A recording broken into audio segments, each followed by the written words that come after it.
Okay, I'm going to show you how I made this render right here. And I'm actually going to show you how I made this with surprisingly very simple, straightforward techniques the whole way through. So I want to first show you the general construction of how I modeled this stuff. Just how I did all the windows and got this huge structure. And then I'll show you the lighting setup, which is also, again, quite simple. Though there is one kind of like slightly more advanced sort of technique that's kind of optional. And then we'll go into the camera angle and why I've angled it this way and just what is making the scene look good overall.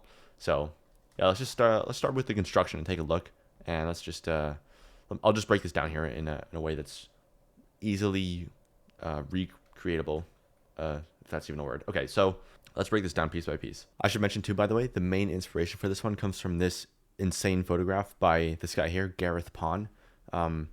This is an actual building that he took a picture of, and you can clearly see where I'm taking inspiration from this. So full credit to him for the main idea.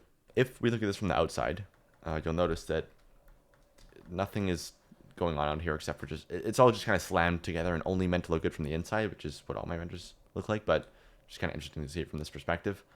So what it is if I just isolate one of these here, we have this kind of cylindrical thing here with all these windows, and really the key here is not to like do all this like one by one, like model 1,000 different windows.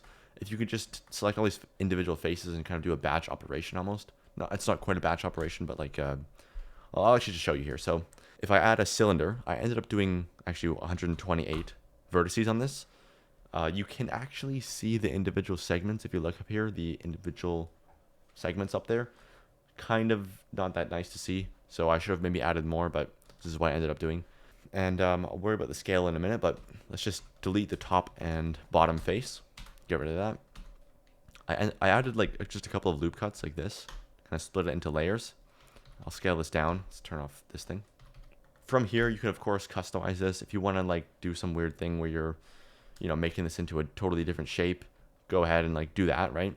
And make it your own and customize it from here. Repeat this with whatever shape you want, but I'll just show you how to do it with a basic, cylinder. So let's just kind of zoom into one section here. Let's first of all select these two loop cuts here. I'll bevel this with Control B and just kind of do a little thing like that. I'm going to hit, actually, instead of E to extrude, could work here, but it's just easier to press Alt E and extrude faces along normals. That will kind of pull them all in on the direction these faces are facing. So I'll just pull that in a little bit like that. Let's take these now here with, then we have kind of some separation, so just a bit more interesting. Let's take these here. So I'm just in face select mode, Alt clicking between two faces to select that. I'm going to inset all this with I. Now, if it does it in one kind of chunk like this, just hit I again, and then it'll do the individual faces. Now, if it's not doing it quite evenly, I'm going to cancel that and just apply the scale first. Now, when I do it, it's going to do it kind of more evenly. So we can do that. Alt E, extrude faces along normals, pull that out a little bit, maybe inset again. Alt E, extrude faces along normals, pull that out a little bit, create a little frame, maybe subdivide this a couple of times. Maybe not the best practice ever because we're now creating n-gons and whatever, but I don't care. So just for quick and dirty windows, I'm just going to do that. Inset again, Alt E, extrude faces along normals, pull that out a little bit.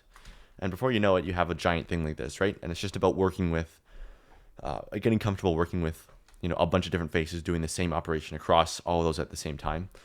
If you try this and you've never done that before, you'll make mistakes, but just practice it a few times. You'll get the hang of how to work with this. So that's how you do that.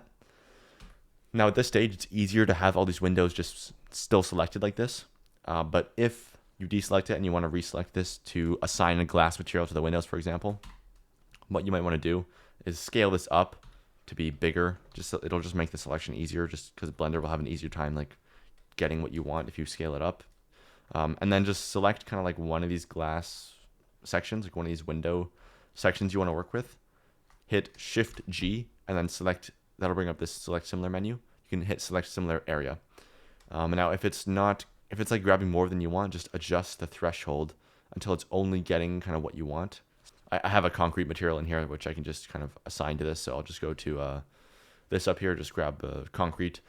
This is from the website Polyhaven. I'm not like affiliated in any way or anything. It's just a free texture website, so you can get this concrete material concrete wall 06 from that website for free if you want, or get textures from wherever you want. Any kind of concrete building kind of material is going to work for this. And if I just put that on here, there's only one material slot, so that's on the entire thing now. It's assigned to everything. What we can do now with that selection we made earlier is just on this slot 1, just hit the drop down, hit the plus, and then hit assign. When you hit assign, it's going to assign this slot number 2 to the active selection in the viewport. So if I just hit assign, if I just go to rendered view, you can kind of see this a bit more clearly. The concrete, if I undo that, the concrete's on everything. If I assign this new slot to the selection, it's going to put it only on the select area. So that's what that's doing. Okay, for this one, what I had in this slot here was actually just did I name it here? Glass window. I did name it. Okay. The shading setup that I used is default principled, metallic at 1 fully up, roughness at 0 fully down, alpha kind of halfway down, and then a noise texture running into a bump node with these settings here to create kind of like some distortion in the glass, which is what you would see on any kind of building. So what this is a metallic shader, which is kind of half transparent, which is letting some light sort of pass through this. If I just add an object in here, you can see what I mean. So you can sort of, if I just make this like a darker material to demonstrate this, it's metallic, but you can sort of see through it as you would glass, but it's not refracting the light. It's just kind of like letting it pass through with the alpha lowered down. So that's metallic at 1. It's just fully metallic, reflective. This is fully transparent. I have it somewhere in between. So getting some reflections and some light passing through. It's just a simple, easy glass material that I like using. It's not really glass, but it's kind of like fake glass and just works a bit easier.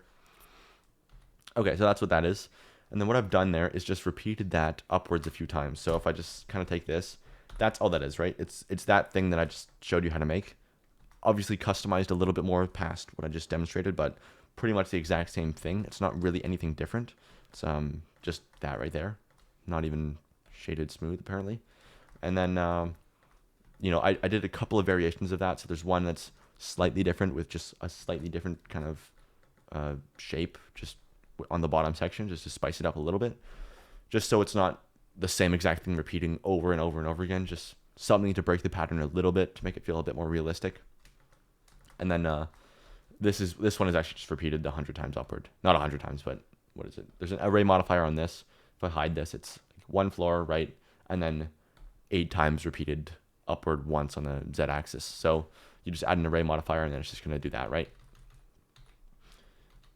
And that's the shape of it. So one other thing I've done here, since there's light passing through the glass, if I turn this on, I'm actually lighting this with an HDRI, which I'll get to in a second, but that's letting light fully pass through this glass material, which I don't want, right? So I've actually just added a basic cylinder on the outside, no complex geometry or anything, just a basic cylinder to just cover up the outside of this. So you can see it, you can't see it from in here. It's kind of like expanded outwards to be past where you can see it, but it's blocking the light from the outside. That's all it's doing. And that means it's just going to let me, keep it nice and dark in here and kind of get the look that I want. So that's the only reason that's there, is just to block light so that it doesn't go through the windows. Okay, and I guess that brings me to the lighting. So the lighting setup for this one is actually very, very simple. It's just, like I said, one HDRI. So it's just, if I just go to the world settings, one free HDRI, again from Polyhaven. You can get these for free from that website if you want. Again, I'm not, it sounds like I'm affiliated, but I'm literally not. It's just the easiest place to download like free textures and HDRIs. So that's that right there. I've turned up the strength a lot. So by default, it looks like this, just like a regular kind of blue sort of overcast sky, nothing too fancy. And then on the default settings, it looks like this. It's a little bit more dull than I'd want in this render. And so I ended up turning up the strength to like just a little bit over 4, which is really high. It's like you wouldn't want this kind of extreme bright lighting if this was like in a normal environment, if this was the background, you don't want to like just blow it out like this. But for just a small part of the sky like this, I think it actually looks kind of nicer and works well. If you were actually taking a photo of a building like this, you would probably actually get a blown out sky in this situation. That's just probably what you would get on an actual camera. if you're going to expose for the dark kind of interior of this building, it's just natural that you get a blown out sky, and it just looks kind of cool too. So yeah, don't be afraid of like doing that. Sometimes kind of pushing it past where you are kind of blowing it out a little bit, if it makes sense. Like it looks realistic to do that in this situation, I think. So that's what I'm doing. In the compositor too, I'm adding a glare node to accentuate that as well. So you can see the settings there and what that's doing. Okay, and then the second part of this lighting is, of course, the windows. So what's happening here is I have this thing here.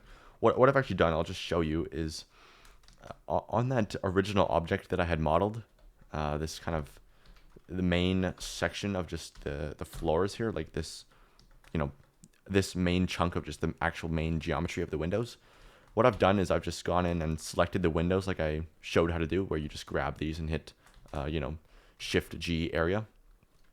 I've actually done that, duplicated that out. So Shift D, I would select all of them, but just for this demonstration, Shift D, so it's a separate object. Hit P to bring up this separate menu here. So P to separate by selection. That brings that into a separate object here. And then you have now kind of this just the window sections as a separate object that I've actually put a different material on. So it's really messy here, but it's just kind of like this thing that you can separate out from the windows. If I come in here, it's this right here. So if I just look at this, that's all that is, right? It's those windows selected and then duplicated, separated to a different object. If I look at the material on this, if I just go to the world settings and unplug the surface just to make it dark, I've actually disabled this from the camera view, which I'll talk about in a second. But what this is, if I go to the shader editor and just kind of look at this,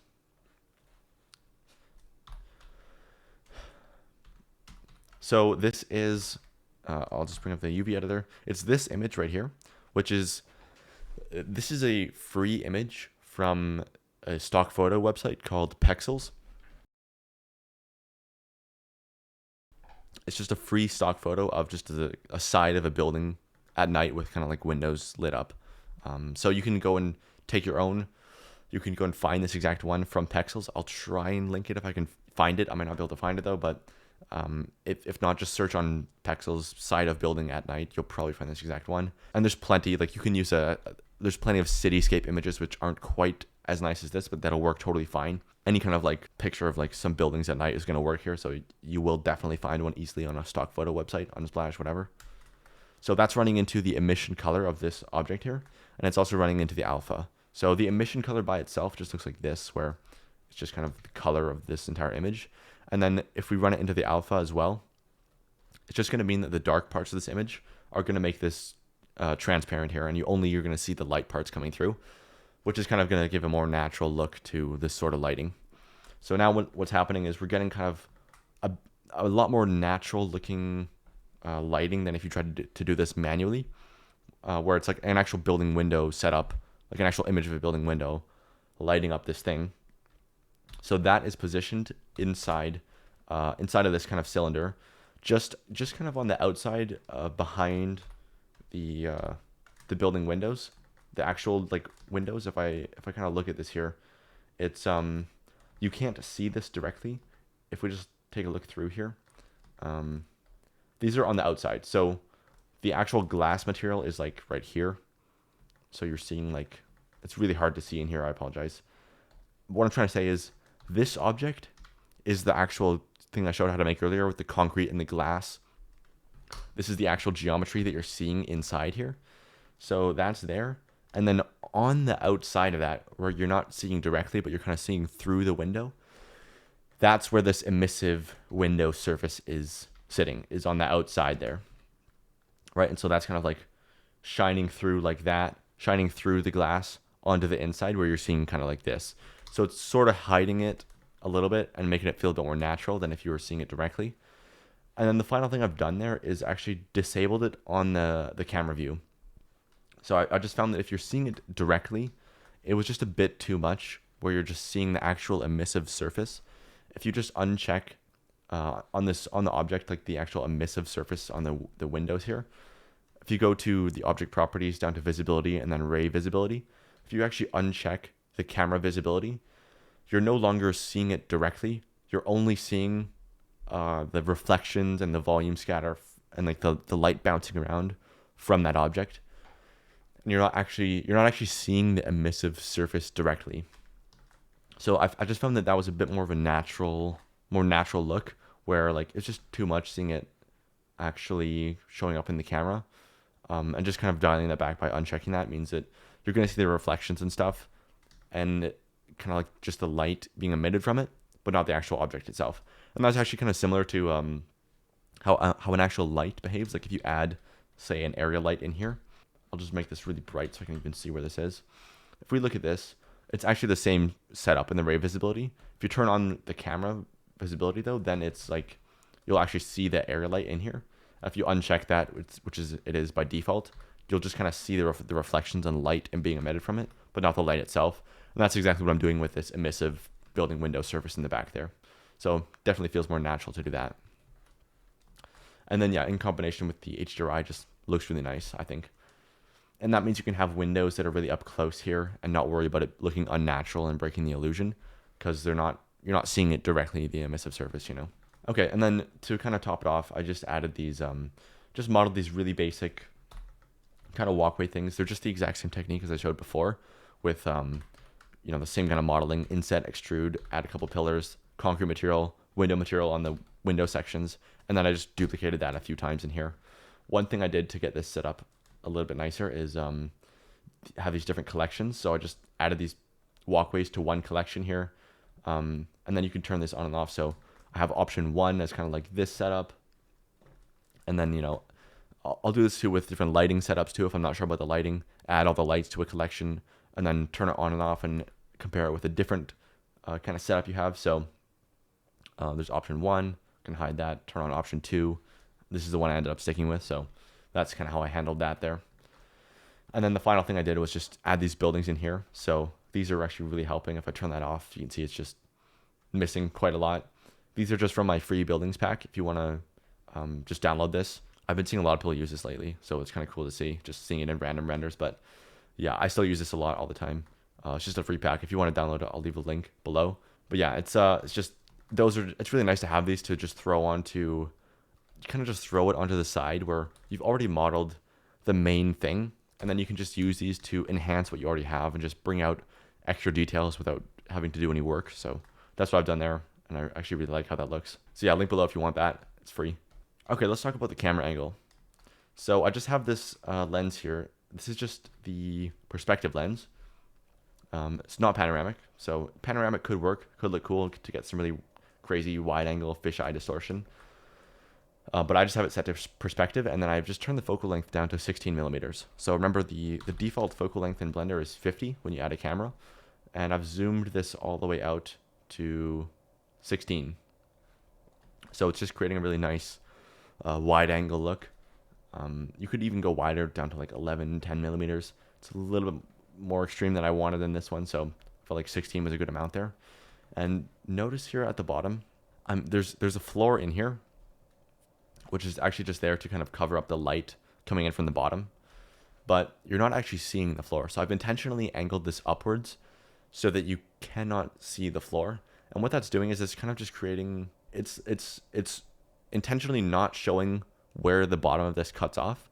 Even though it ends right below the camera, you can't actually see where it ends, and that kind of gives the illusion that it could be extending way, way, way down below where the camera can see. That's a technique you can use to kind of make things feel a lot bigger or more extreme than they actually are.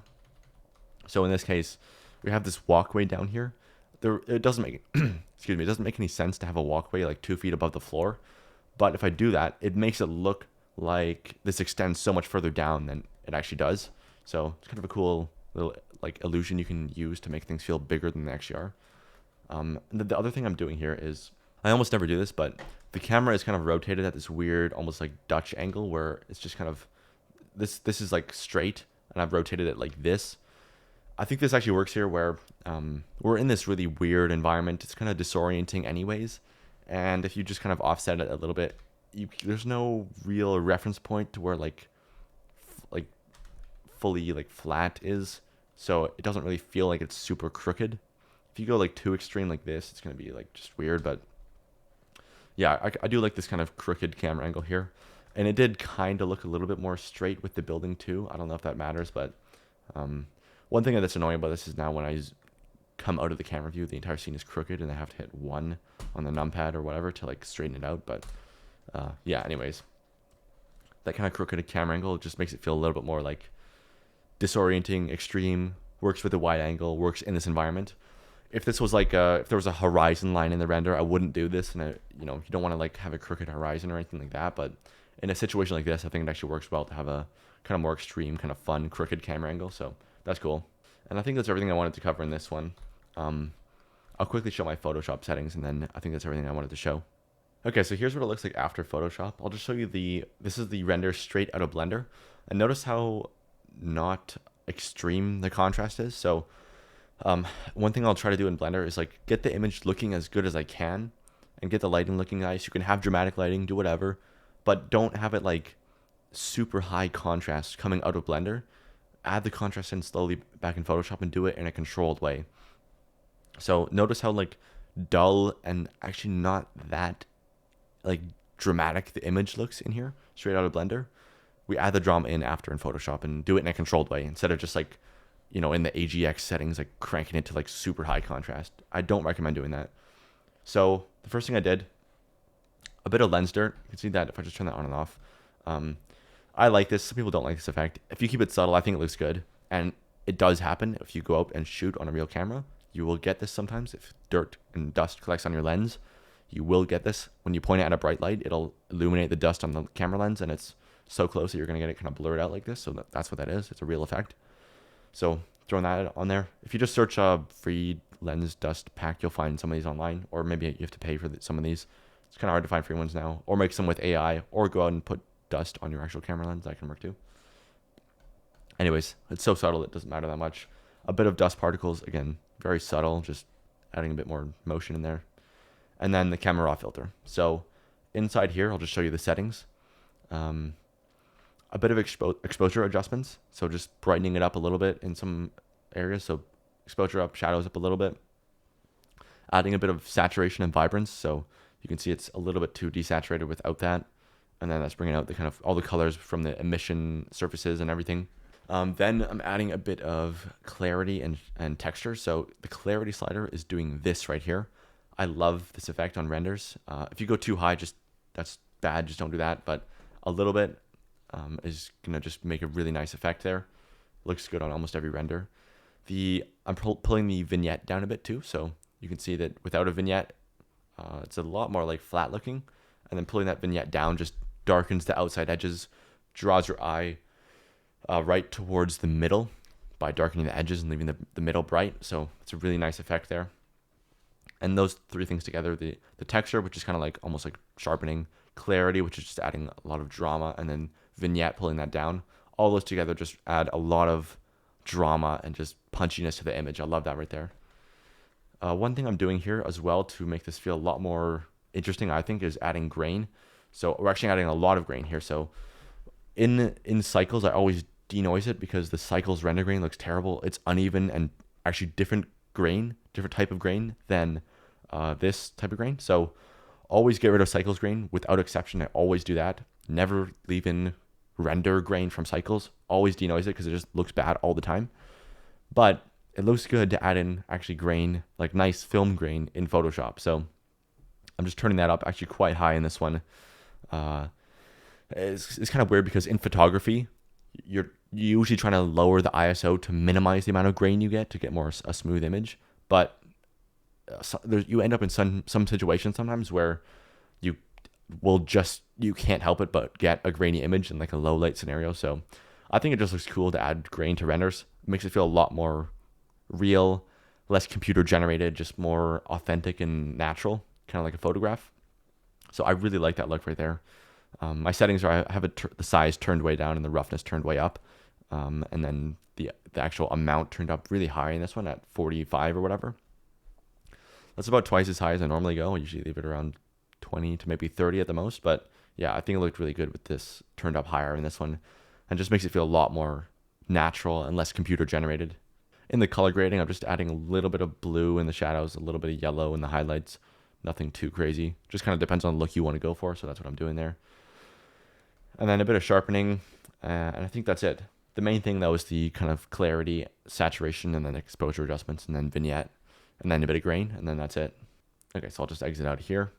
And you can see that that's a really big difference from kind of the raw render to the camera raw filter. It makes a really dramatic difference there, so it's worth doing.